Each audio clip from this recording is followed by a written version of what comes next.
तो previous lecture हमारा कौन से टॉपिक पे था? Mendeley periodic table. क्लियर है सभी को? तो मॉडर्न मेंडली पीरियोडिक टेबल में क्या क्या चीजें हैं भाई? कितने ग्रुप है total? 9 group and 7 sir period. 9 group and 7 period. 9 group नहीं है सर। 7 पीरियड। मॉडर्न में 9 है, ठीक है ना? हाँ, अगर मैं ओरिजिनल की बात करूं तब Sir, original 18 group and 8 7 periods. 8. क्या क्या? Sir 18 groups. 18 ग्रुप कहाँ है भाई? मैंने बोला कब 18 group? Sir modern periodic table में ना।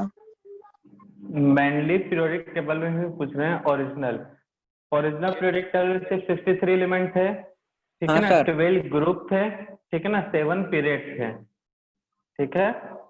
7 1 2 3 4 5, हाँ 8 थे, 8 पीरियड थे, ठीक है? Original mainly periodic table. बाद में उसको ऐड करके नोबल गैसेस को ऐड किया गया और 9 कर दिया गया, ठीक है? तो याद रखना, हमने जो नोट करवाया 9 पीरियड, वो मॉडर्न मेंडली पीरियोडिक टेबल है। मॉडर्न पीरियोडिक टेबल नहीं, modern Mendeley periodic table. Mendeleev ने अपने पीरियोडिक टेबल में 2-3 बार करेक्शन करके उसको अपडेट करके दिया था भाई, ठीक है? स्टार्टिंग में जब उन्होंने फर्स्ट टाइम दिया था तो सिर्फ 63 एलिमेंट थे। बाद में कुछ एलिमेंट डिस्कवर हुए तो उसके हिसाब से जगह थोड़ा सा बड़ा हुआ, पीरियोडिक टेबल चेंज हुआ, फिर नया पीरियोडिक टेबल, फिर एलिमेंट डिस्कवर हुए, फिर से पीरियोडिक टेबल चेंज करके मतलब अपडेट करके उन्होंने दिया। इस तरह से नया जो पीरियोडिक टेबल था, मतलब सबसे लास्ट में जो दिया उन्होंने 9 ग्रुप्स थे, ठीक है? और नंबर ऑफ पीरियड कितने थे? 7। क्लियर है? और ओरिजिनल की बात करें तब only 63 elements are arranged in original memory periodic table, 18 group and 12 periods are present।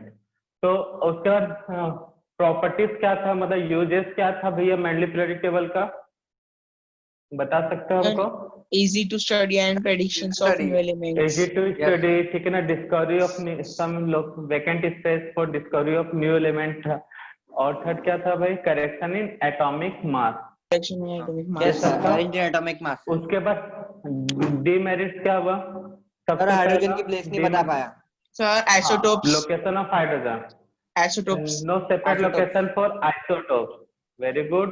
Third, और sir atomic mass increase decrease होता था ना। हाँ सर। हाँ इसको बोल सकते हो एनोमोलस पेयर ऑफ एटम। मतलब एक जगह पहले लो होना चाहिए था एटॉमिक मास वाला, उसके बाद हाई। लेकिन हाँ। पहले क्या कर देते थे, कई कई जगह पे पहले हाई वाले को पहले, बाद में लो लो वाले वाले को। यस, यही सब था। Yes sir. अब उन सभी Yes, को दूर किया किसमें? ये सब भी इम्पोर्टेंट, मतलब दिक्कत वाली बात है, सभी तो नहीं, एक दो आज भी हैं, जैसे कि लोकेशन ऑफ हाइड्रोजन, ठीक है? और नो सेपरेट लोकेशन, मतलब लोकेशन ऑफ लेंथेनाइड और एक्टेनाइड ए ब्लॉक। तो मॉडर्न पीरियोडिक टेबल देखते हैं अब। माइक म्यूट कर लो सब।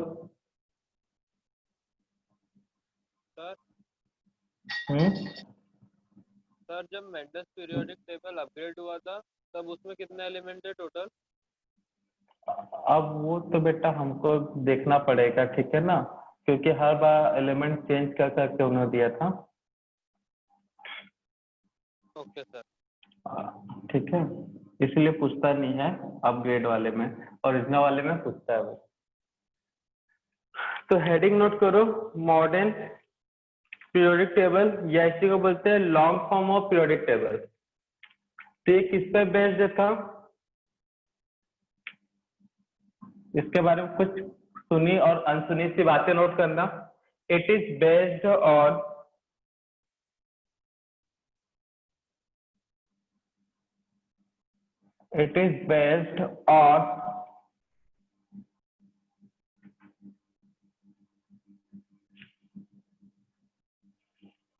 Mosley experiment.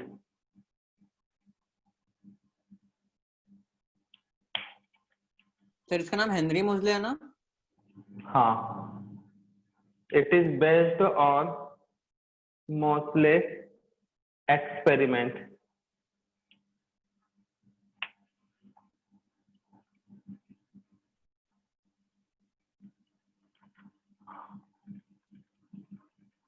इसमें नोट करना पीरियोडिक लॉ, जैसे मैंडली का पीरियोडिक लॉ था ऐसे मोसले ने भी पीरियोडिक लॉ दिया था।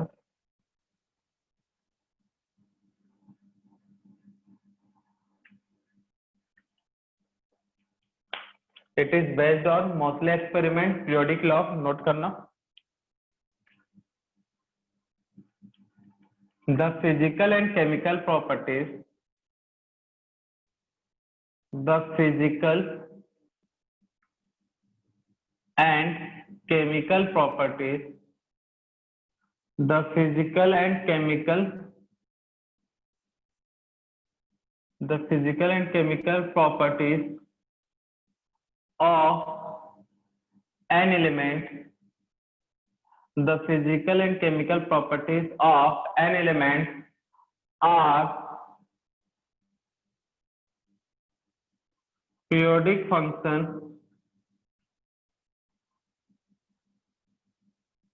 the physical and chemical properties of an element are periodic function of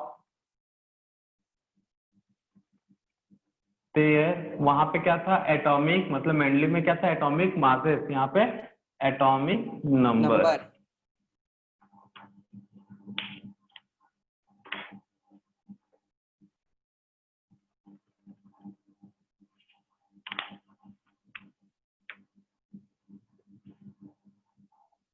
तो ये था मोस्टली पीरियोडिक लॉ, जिसके through modern periodic table develop हुआ भाई। जो एक्सपेरिमेंट के, इसी एक्सपेरिमेंट के, इन्हीं के एक्सपेरिमेंट के बेस्ड पर मॉडर्न पीरियोडिक टेबल बना। तो मॉडर्न पीरियोडिक टेबल का छोटा सा इंट्रोडक्शन तो मिल ही गया था भाई।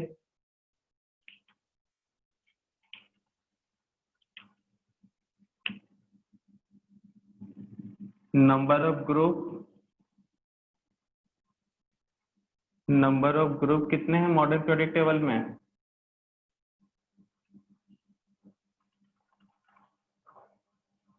18 ग्रुप नंबर ऑफ ग्रुप 18 है, 18।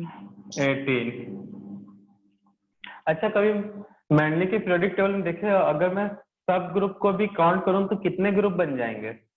सर वो हर एक 1 to 7 तक, सुनो 1 to 7 तक सभी में 2-2 ग्रुप थे। ए और इसमें बी 36 सब बन ग्रुप जाएंगे। बोलेंगे। कहाँ से पागल, देखो तो पहले 1 और 7 तक में सब में क्या थे भाई? 2-2 सब ग्रुप थे, ए एंड बी। तो टोटल कितने ग्रुप हो गए? 14। ग्रुप 8 में 3 एलिमेंट का सेट था, तो उनको भी अगर ग्रुप मान लेते हैं ए बी सी, तो कितने हो गए? 17। अलग से नोबल गैस को रखा 0 ग्रुप करके, कितने हो गए? 18। तो जादू। वहां पे भी 18, यहाँ पे भी 18, ठीक है ना, वहीं से लिया गया, ये हिंट मिला। तो नंबर ऑफ ग्रुप कितने हैं मॉडर्न पीरियोडिक टेबल में? 18। वहां पे भी 18 थे, लेकिन उन्होंने उनको सब ग्रुप के अंदर सब ग्रुप करके ऐसे डिवाइड करके रखा था। तो नंबर ऑफ ग्रुप 18। अच्छा, पीरियड कितने हैं? 7 मॉडर्न पीरियोडिक टेबल में, वो भी नोट कर लो भाई। नंबर ऑफ पीरियड को किससे रिप्रेजेंट करेंगे? स्मॉल एन से, 7। अब ग्रुप को मैं जीपी लिख दूंगा, ठीक है ना, तो कंफ्यूज मत होना आगे। ग्रुप थे 18। अच्छा, इनमें पीरियड के नेम भी है, ठीक है ना। फर्स्ट पीरियड में नंबर ऑफ एलिमेंट 2। तो उसके हिसाब से पीरियड नंबर ऑफ एलिमेंट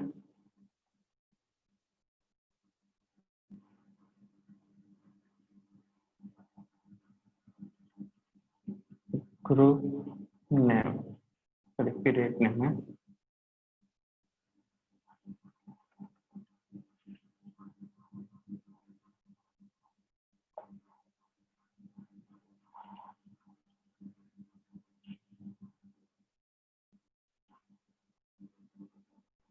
तो पीरियड फर्स्ट,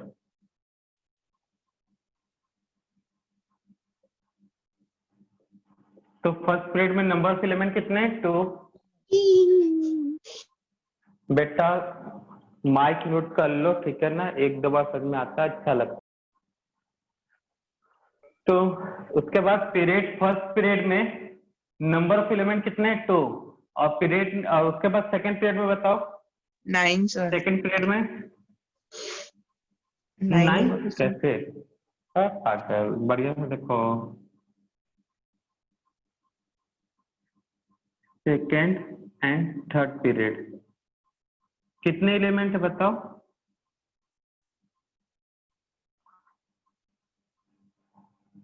सेकंड और थर्ड पीरियड बोलो, ऐसे कर लो। सेकंड पीरियड में कितने एलिमेंट है भाई? काउंट करो, मॉडर्न पीरियोडिक टेबल सामने रखो तो पहले।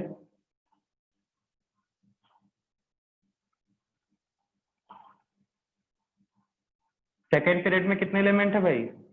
8। दिख नहीं रहा है? लिथियम, लिथियम के बाजू में beryllium, boron, carbon, nitrogen, oxygen, fluorine, neon, कितने हुए? 1 2 3 4 5 6 7 8 है 8। सर। तो फिर वही तो पूछ रहे, लिथियम के नीचे सोडियम, इधर भी कितने? 8। Magnesium, aluminium. थर्ड नंबर में, फोर्थ पीरियड में देखो 4 एंड 5 में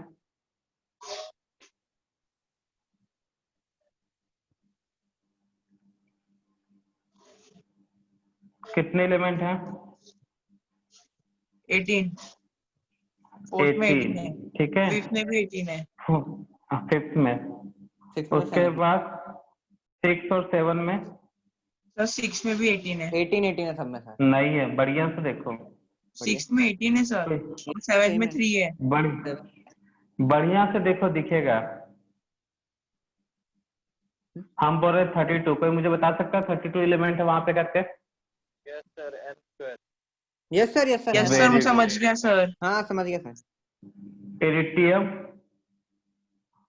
स्केडियम, इरिटियम, लेंथेनम, टाइटेनियम, जिर्कोनियम, हाफनियम, इन दोनों के बीच 14 एलिमेंट है। एक्टेनम के बाद भी 14 एलिमेंट है कि नहीं भाई? है सर, है सर। फिर सेवंथ पीरियड को अगर देखा जाए तो मतलब आज के अभी के करंट पे तो फुलफिल है, तो 32 एलिमेंट है, इसलिए इसको बोलते हैं शॉर्टेस्ट पीरियड। ठीक है ना? इसको क्या बोलते हैं? फर्स्ट पीरियड को शॉर्टेस्ट पीरियड। ये सब याद रखना, मतलब केमिस्ट्री एक तरह का जीके वाला टाइप हो जाता है। सेकेंड पीरियड को मतलब 8 एलिमेंट वाले को बोलते हैं शॉर्ट पीरियड, ठीक है। इसको बोलते हैं लॉन्ग पीरियड, और इसको बोलते हैं वेरी लॉन्ग, ठीक है। या कई बुक में इसको वेरी शॉर्ट पीरियड और इसको शॉर्ट, ये भी चलता है, तो ये नाम याद रहेगा। तो फर्स्ट पीरियड को कौन सा बोलते हैं? Shortest period. सेकेंड और थर्ड पीरियड को बोलते हैं शॉर्ट पीरियड, और 4 और 5 को बोलते हैं लॉन्ग पीरियड। 7 और 6 और 7 को बोलते हैं क्या? एक मिनट, वेरी यहाँ पे लॉन्ग 7 का पीरियड। मत कर लो, अभी के हिसाब से तो दिखेगा तुमको 32 एलिमेंट, बस 6 को ही रखो यहाँ पे, 6 पीरियड। यहाँ पे मत करो, 6 पीरियड ही बस लिखो। 32 एलिमेंट, वेरी लॉन्ग। 7 को बुक के हिसाब से अगर चलोगे तो 7 पीरियड को बोला जाता है इनकम्प्लीट पीरियड, ठीक है। लेकिन अभी जो देखोगे तो U U N U U B करके बहुत सारे एलिमेंट लिख देता है वहां पे, लेकिन 7th पीरियड एक्चुअल में है इनकम्प्लीट पीरियड। तो ये कुछ जीके है केमिस्ट्री का, आप मॉडर्न पीरियोडिक टेबल पे याद रखोगे इस टाइप को। 7th पीरियड को इनकम्प्लीट में रख लो, ठीक है। नोट करो जल्दी। तो मॉडर्न पीरियोडिक टेबल किस पे बेस्ड था आपको पता चल गया, उसका पीरियोडिक लॉ क्या था, एंड ग्रुप कितने हैं, पीरियड कितने, ये पता चल गया।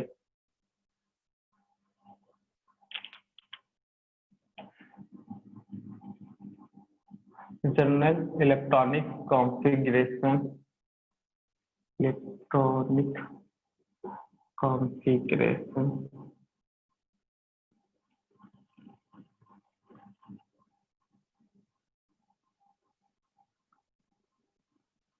Of block. तो मॉडर्न पीरियोडिक टेबल में कितने ब्लॉक है भाई?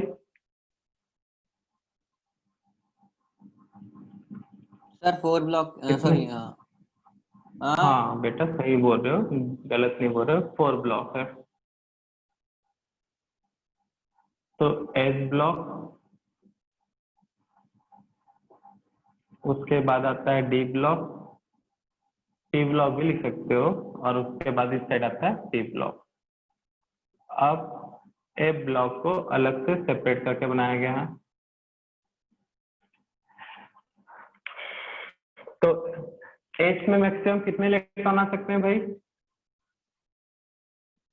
2 और 1, मतलब 1 to 2, आगे n, ये होता है। इसमें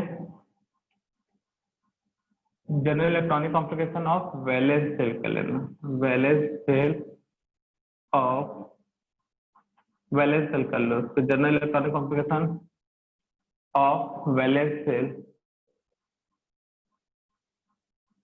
ये जो इलेक्ट्रॉनिक कॉन्फ़िगरेशन है वैलेंस सेल का है, मतलब लास्ट वाले सेल का, आउटर सेल। डी ब्लॉक में लास्ट इलेक्ट्रॉन जो होता है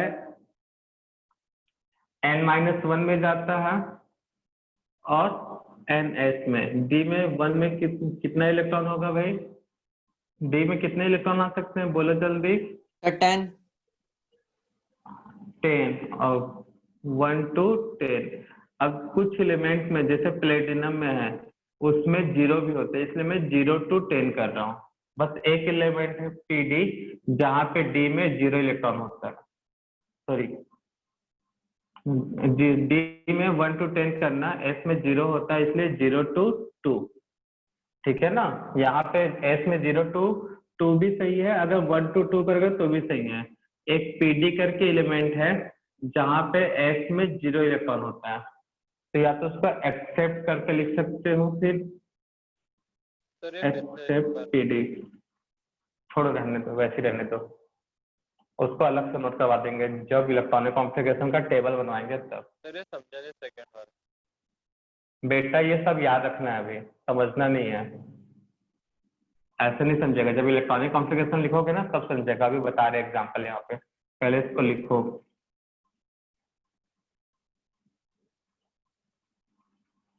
अभी पहले ये सबको कैसे याद रखना है आपको, 1 to 2, 1 to 6, n-1, sorry 2 f, n-1 d and s।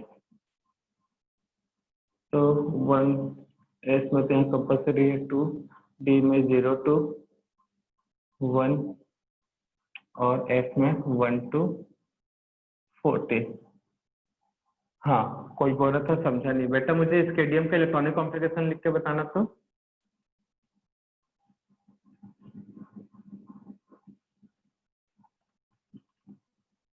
स्केडियम का इलेक्ट्रॉनिक कॉन्फ़िगरेशन बताओ।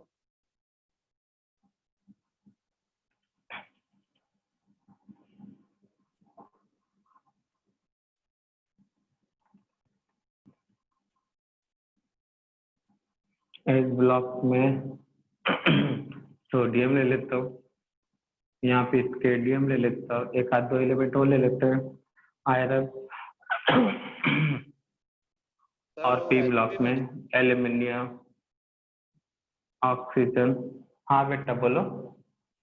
सर वो HP वाली बताना है क्या, जैसे नॉर्मल जो पहले होती पूरा वही जो अब 12th 11th में सीखे हो ना एटॉमिक स्ट्रक्चर चैप्टर में, वहाँ वाले। है सर? सोडियम बताओ। 1s2 1s2, 2s2, 2p6, 3s2 3s1 है। तू कहाँ से आया पागल? 1s2, 2s2, 2p6, 2p6 3s2, 3s2 उसके बाद क्या भाई? 3p6। 4s। बेटा किसी का घर का माइक ऑन हुआ है, घर की बातें सुनाई दे रही है। 4s में 2 इलेक्ट्रॉन, डी में कितने? 1। सर 1 रहना चाहिए। 1s2, 2s2, 2p6, 3s2, 3p6, पहले 4s में जाएगा, उसके बाद इलेक्ट्रॉन किस में जाएगा, 3d में। कितना इलेक्ट्रॉन आएगा, 6 करके देख लेना। 1s2, 2s2, 2p6, 3s2, 3p1, 1s2, 2s2, 2p कितना होता है भाई, 8 ना, 2p4। तो मुझे ये बताओ, यहाँ पे वैलेंस शेल दिख रहा है, NS में 1 से 2 इलेक्ट्रॉन। यहाँ पे स्टेडियम में वैलेंस शेल ये होता है। तो भैया N का वैल्यू कितना है यहाँ पे, 4। D में N का वैल्यू कितना है, 3। 3। तो क्या लिखूंगा, N-1 ही ना लिखूंगा, या कुछ और लिखेंगे। हाँ सर। यस एक और एग्जांपल, N का वैल्यू कितना है, S के आगे 4। तो पीछे इलेक्ट्रॉन कितना गया है, N-1 में, मतलब D में।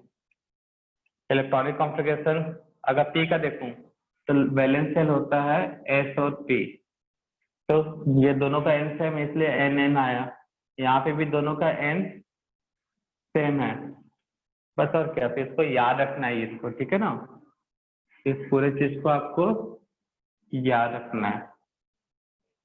तो ये सब जो इलेक्ट्रॉनिक कॉन्फ़िगरेशन है वैलेंस शेल के हैं, आउटर मोस्ट शेल और वैलेंस शेल। सर आपने देखो एक बात बोल, क्या बेटा, F वाला, अब F का है एटॉमिक नंबर 71 है, लिस्ट वाला 72। तो वहां से स्टार्ट करोगे तो मुझे ये बताओ ना बेटा, कहाँ तक मैं जाऊंगा इलेक्ट्रॉनिक कॉन्फ़िगरेशन करते, जगह कम पड़ेगा कि नहीं पड़ेगा? Yes sir. तो फिर सर जिंक में होता है ना, 58 से स्टार्ट है, 90 से स्टार्ट है, तो बताओ 58 एटॉमिक नंबर का इलेक्ट्रॉनिक कॉन्फ़िगरेशन करूंगा तो परेशान नहीं हो जाएंगे भाई? Sir 1 doubt. 58 से 31 के बीच। हाँ हाँ बेटा सर, बोलो। मुझे भी एक आपको सर आपने डाउट पहले है। 4s क्यों नहीं रखा, 3d हाँ बाद में क्यों सर, नहीं रखा? क्या? आपने 4s पहले क्यों नहीं रखा, 3d सर बाद में एफई क्यों के रखा? इसमें। हाँ सर। लो बेटा रख लो, हाँ सर, कंफ्यूजन हो रहा था इसलिए। लो रख लो खुद। हाँ सर कुछ। तो सर हमको इतने एलिमेंट पूछेंगे क्या? बेटा सभी पूछ सकते हैं, आपका आउटर सेल का इलेक्ट्रॉनिक कॉन्फ़िगरेशन याद रखना है, काम आएगा। सर सर मुझे एक हाँ बार बेटा वो बोलो। लास्ट का बताइए ना, वो टू आपने वो कौन सर्कल सा? किए वाला। अरे वो वैलेंस सेल है। हद है भाई, मतलब क्या पढ़ोगे तुम लोग, ऐसा कभी कभी ऐसा हमको लगता है। ये 1s, ये 2s, 2p, तो लास्ट इलेक्ट्रॉन कहाँ गया भाई, वैलेंस सेल में गया है ना? यस का तो फिर वैलेंस सेल किसको बोलते हैं, लास्ट इलेक्ट्रॉन जिस सब सेल के ऑर्बिटल में जाए। तो s में लास्ट इलेक्ट्रॉन आउटर में जाता है, p में लास्ट इलेक्ट्रॉन आउटर में जाता है, d में लास्ट इलेक्ट्रॉन कहाँ जाता है, कुछ आउटर में जाते हैं और कुछ आउटर से एक अंदर। और f में लास्ट इलेक्ट्रॉन कुछ आउटर में जाएंगे, उससे भी एक अंदर और उससे भी एक अंदर। तो वैलेंस सेल, इसीलिए एस में मैंने बस एक सर्कल किया है, पी में वैलेंस सेल लास्ट इलेक्ट्रॉन कहाँ जा रहे हैं, मतलब वैलेंस सेल के इलेक्ट्रॉन, वैलेंस सेल जो वैलेंसी बनाने में पार्टिसिपेट करते हैं, बॉन्ड बनाने में पार्टिसिपेट करते हैं, वो एस और पी में जा रहे हैं, इसलिए पी में दोनों को सर्कल किया है, इसलिए तो लिखा गया ना ये। तो क्या बोला जा रहा है बेटा, पहले इसको याद रखो। तो कई लोग क्या करते हैं, जो बोल रहा है वो सुनोगे ही नहीं तो कहाँ से काम चलेगा, इसको पहले याद रखो।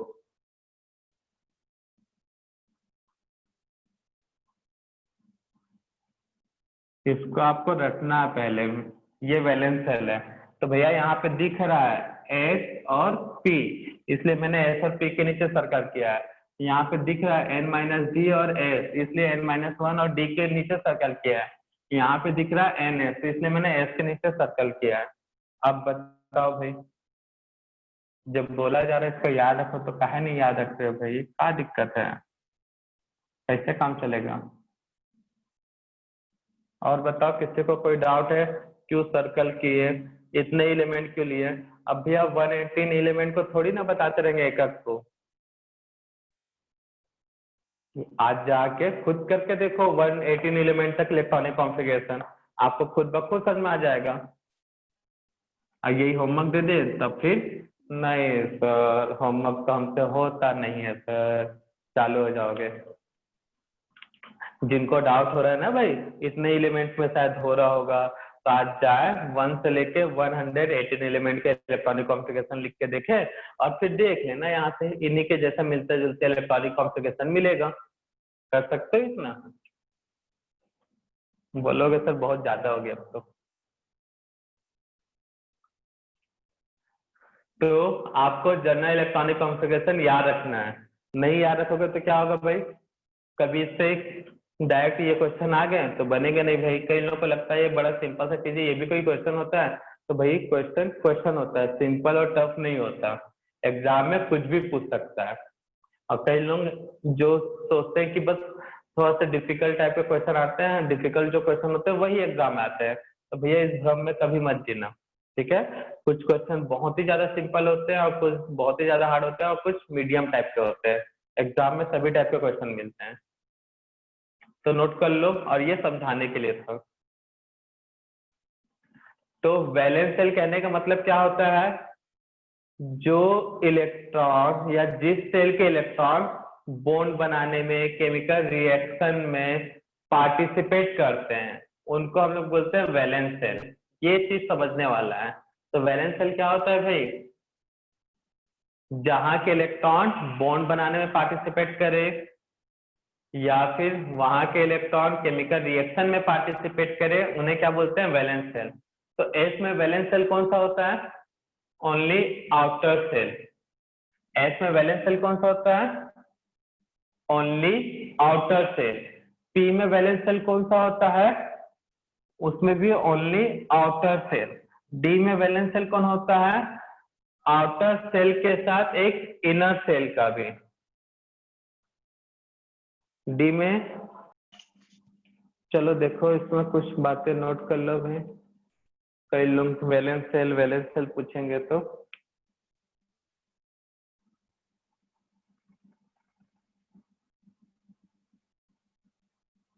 नोट कर लो दो बातें वैलेंस सेल के बारे में। देखो अलग अलग तरीके से लोग अलग अलग डेफिनेशन बताते हैं, हम अपने तरीके से बता रहे हैं सिंपल सा डेफिनेशन जो हमेशा याद रहे। वैलेंस सेल के बारे में दो बातें नोट करो।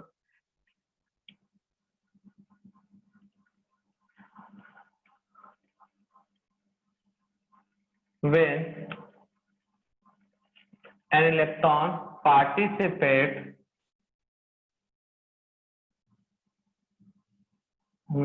electron participates in the any chemical reaction or formation of bond, when an electron participates in the any chemical reaction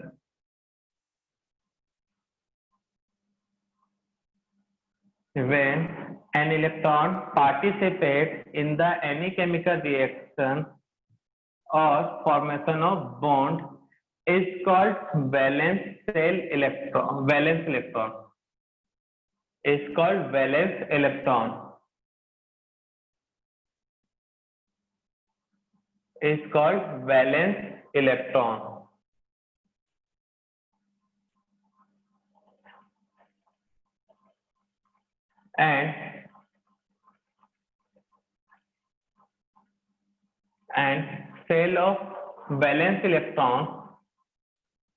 And cell of valence electron is called valence cell, is called valence cell.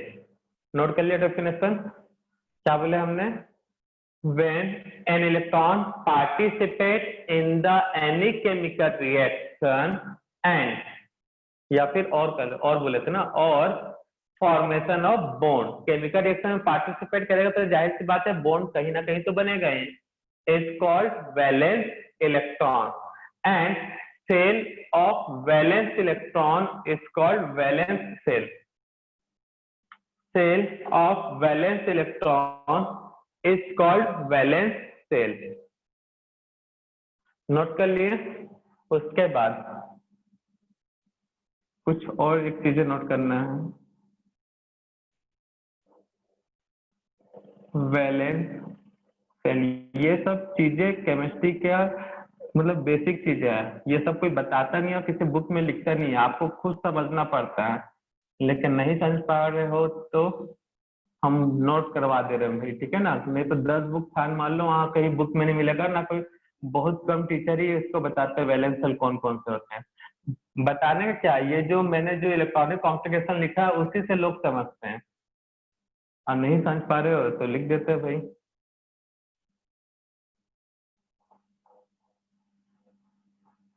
उसके बाद भी कई लोग बोलेंगे sir हमको तो याद ही नहीं रहता, समझ ही नहीं आता। कुछ चीजें बेटा याद कम, मतलब समझना कम, याद ज्यादा रखना पड़ता है, मतलब उसको बार बार रिवाइज करना पड़ता है। इन एफ ब्लॉक, तो इससे पहले अगर n equal to 1, 2, 3, 4, if n equal to 4 is outer cell, n equal to 4 क्या है? outer cell। तो n equal to 3 इसको बोलेंगे हम लोग, hence n equal to 3 is called penultimate cell। नाम है, ठीक है ना, याद रखना। n equal to 2 is called anti penultimate cell. ये सब वर्ड टेक्स्ट बुक में मिलता है तो पता होना चाहिए सब।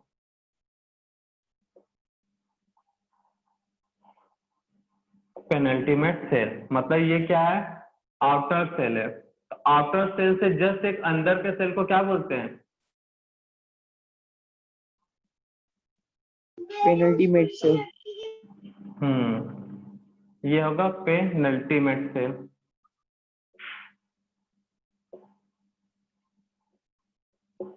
और उससे जस्ट एक अंदर को क्या बोलते हैं? Anti penultimate cell. तो ये सब याद रखने वाली चीजें हैं। तो वैलेंस सेल क्या है? क्लियर है? वैलेंस सेल इलेक्ट्रॉन, तो जो इलेक्ट्रॉन बॉन्ड बनाने में पार्टिसिपेट करे एटम में, वो इलेक्ट्रॉन वैलेंस इलेक्ट्रॉन है। और वो वैलेंस इलेक्ट्रॉन जिस सेल में होंगे उसे बोलते हैं वैलेंस सेल। तो एस में जो वैलेंस इलेक्ट्रॉन है जो बॉन्ड बनाने में पार्टिसिपेट करते हैं वो एन वाले होते हैं, मतलब आउटर वाले होते हैं। पी में क्या होते हैं भाई?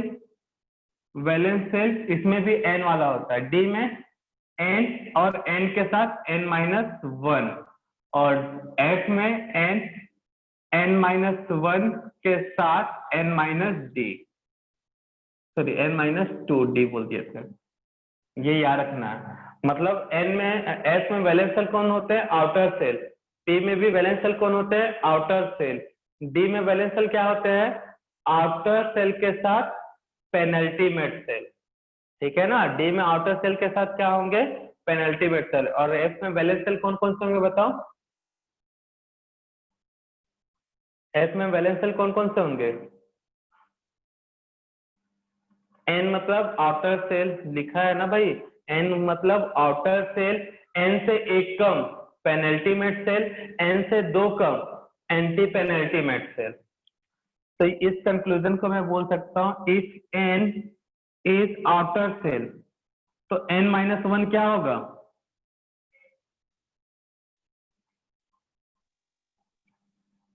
कहाँ खो गए भाई? अभी क्या लिखा था यहाँ पे? n equal to 4, n equal to 3। तो भैया अगर मैं इसको n बोल रहा हूँ, अगर इसको मैं बोलता हूँ x, तो ये क्या होगा? x-1।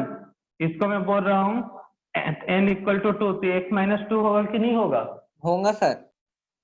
तो बस वही तो पूछ रहे ना। अब मैं इसको x नहीं बोल रहा हूँ, n बोल रहा हूँ, तब n आउटर सेल है तो n-1 सेल क्या कहलाएगा? Penultimate shell. पेनल्टीमेट। N-2 क्या कहलाएगा? Anti penultimate shell. तो ये याद रखना है, एस में जो इलेक्ट्रॉन है जो बॉन्ड बनाते हैं वो कहाँ के होते हैं? सिर्फ आउटर के होते हैं। पी में जो इलेक्ट्रॉन होते हैं जो बॉन्ड बनाते हैं वो कहाँ के होते हैं? वो भी आउटर के होते हैं। डी में जो बॉन्ड बनाते हैं वो इलेक्ट्रॉन कहाँ के होते हैं? आउटर के साथ एक अंदर वाला, मतलब N-1, जिसको बोलते हैं पेनल्टीमेट सेल। और एस में जो इलेक्ट्रॉन बॉन्ड बनाते हैं, केमिकल रिएक्शन में पार्टिसिपेट करते हैं, वो कहाँ कहाँ के होते हैं? आउटर के और एंटी पेनल्टीमेट शेल और पेनल्टीमेट सेल, तीनों, ठीक है ना? आउटर, पेनल्टी और एंटी पेनल्टीमेट सेल। तो ये सब चीजें बुक में नहीं मिलने वाली, ठीक है ना? ये सब चीजें वहीं से बना है, अगर ध्यान दोगे तो दिखेगा वहां पे, तो खुद समझना पड़ता है कई बार, ठीक है? देख लो यहाँ पे वैलेंस सेल में सिर्फ N लिया गया है, डी ब्लॉक में N के साथ N-1 लिया गया, मतलब पेनल्टीमेट के साथ आउटर सेल। पी में N मतलब आउटर सेल लिया गया, डी में N भी लिया गया है, N-1 भी लिया गया, N-2 मतलब हाँ सर समझ आउटर गया। Shell, penultimate shell, anti penultimate shell. Penultimate shell. इसलिए मैंने यहाँ पे सर्कल किया है, ठीक है? तो बुक में वैलेंस सेल के नाम पे बस इतना लिख देगा, और आपको समझना है उनमें से कौन सी चीजें क्या होती हैं। तो ये बेसिक चीजें हैं, मैंने नोट करवा दिया, भूलना मत। अब कल को कोई क्वेश्चन पूछा what do you mean by valence shell, तो क्या बोलोगे? The outer most shell. Outer most shell नहीं, गलत है ये। फिर वैलेंस सेल यहाँ पे तो भैया N है, आउटर भी है, N-1 भी है, N-1, N-2 भी है।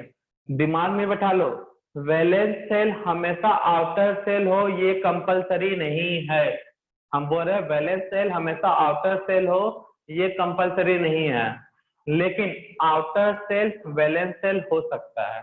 दोनों चीजें अलग हैं। हम बोलते हैं ना भाई, 10th क्लास में शायद ये डेफिनेशन मिल जाता है, हर एक एंजाइम प्रोटीन है, बोलते हैं कि नहीं बोलते हैं? कुछ को छोड़ Yes, sir. Exceptional, but her protein enzyme हो कंपलसरी है क्या? ऐसा कुछ नहीं है, डेफिनेशन पढ़ के आए हो कि नहीं पढ़े हो? तो हाँ सर, वैसे पढ़ा ही है। हर एंजाइम प्रोटीन है, बट हर प्रोटीन का एंजाइम बोलना ये करेक्ट नहीं होगा। वैसे ही हर आउटर सेल वैलेंस सेल हो सकता है, लेकिन सिर्फ आउटर सेल ही वैलेंस होगा ये करेक्ट नहीं है, ठीक है? तो करेक्ट क्या है? जो इलेक्ट्रॉन बॉन्ड बनाए या फिर केमिकल रिएक्शन में पार्टिसिपेट करे उसे बोलते हैं वैलेंस इलेक्ट्रॉन। और वैलेंस इलेक्ट्रॉन जिस जगह पे रहेगा, मतलब सेल में ही रहेगा ना भाई, ऑर्बिटल में रहेगा, वो ऑर्बिटल सेल में मिलेगा। तो वैलेंस इलेक्ट्रॉन जहां रहता है उस सेल को बोला जाता है वैलेंस सेल, ठीक है? जैसे इंडिया में लोग रहते हैं तो उसको इंडियन बोलते हैं, ठीक है ना? यूरोप वाले को यूरोपियन, चाइना वाले को चाइनीज। तो वैसे वैलेंस सेल जहां रहता है जिस सेल में, उसको वैलेंस सेल नहीं, वैलेंस इलेक्ट्रॉन जिस सेल में रहेगा उसको हम क्या बोलेंगे भाई? Valence shell. क्लियर है? अब वो वैलेंस सेल आउटर भी हो सकता है, पेनल्टीमेट भी हो सकता है, और एंटी पेनल्टीमेट भी हो सकता है। आउटर किसके लिए है? आउटर किसके लिए बोलो? S block and P block. T block के लिए।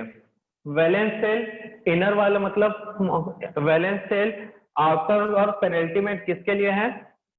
Sir D block. D block. D block के लिए। और एफ ब्लॉक के लिए? तीनों सर है। तीनों। तीनों, आउटर सेल, पेनल्टीमेट सेल और एंटी पेनल्टीमेट सेल। तो दिमाग में बैठ गई ये चीजें? हाँ यस सर। सर। तो आप बस एक छोटा सा चीज देखो, इसको समझाने के लिए इतना काम धाम करना पड़ा भाई, इसको याद रखना है अब, ठीक है ना?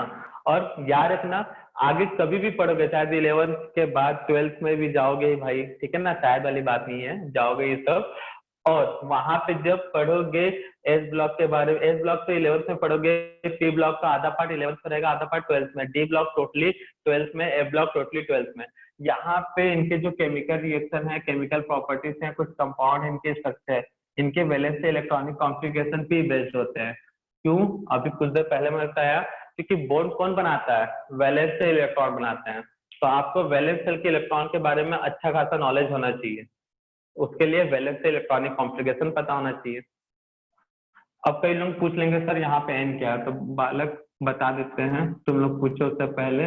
n इक्वल टू पीरियड, ठीक है ना। तो अब बताओ किसी को कोई तकलीफ है? No sir. बैठ गया दिमाग में कौन सी चीजें क्या हैं? हाँ सर। तो ये बस नॉलेज वाले क्वेश्चन है भैया, इंफॉर्मेशन बेस्ड है, आपको याद रखने हैं। क्वेश्चन भी क्या है, एक कॉन्सेप्ट दिया गया है, जनरल इलेक्ट्रॉनिक कॉम्प्लिकेशन, बस इतनी पढ़ा है यार, आधा पेज भी नहीं यार। आज की सेवा समाप्त। ठीक है, Bye, बाय sir. सभी को। Thank you, sir.